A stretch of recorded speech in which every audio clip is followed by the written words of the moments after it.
वसा जनसेवेचा. मेहकर तालुक्यातील घोटी ते पारडी दरम्यानच्या 5.70 किलोमीटर लांबीच्या जोड रस्त्याची सार्वजनिक बांधकाम विभागाच्या दुर्लक्षामुळे कमालीची दुरवस्था झाली आहे. संपूर्ण रस्त्यावरील डांबर गायब झाले असून उघडी पडलेली खड्डी आणि जागोजागी पडलेले खड्डे वाहनधारकांसाठी जीवघेणे ठरत आहे. अत्यंत संतापजनक बाब म्हणजे नुकत्याच झालेल्या अतिवृष्टीमुळे या मार्गावरील एका पुलाची सिमेंट पाईपलाईन फुटून पुलाला मोठे भगदाड पडले आहे.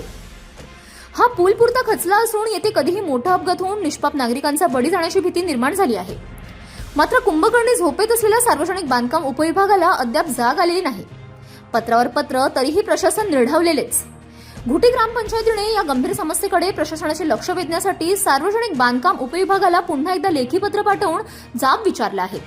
विशेष म्हणजे ग्रामपंचायतीने यापूर्वी नोव्हेंबर 2024 आणि मार्च 2025 मध्येही प्रशासनाला रस्ता व पुलाच्या दुर्व्यवस्थेबाबत अधिकृतपणे कळवले होते.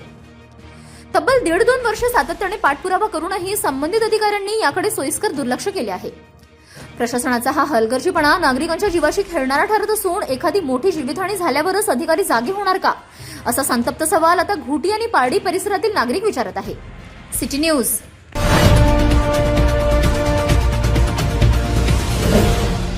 सिटी न्यूज वसा जनसेवेचा.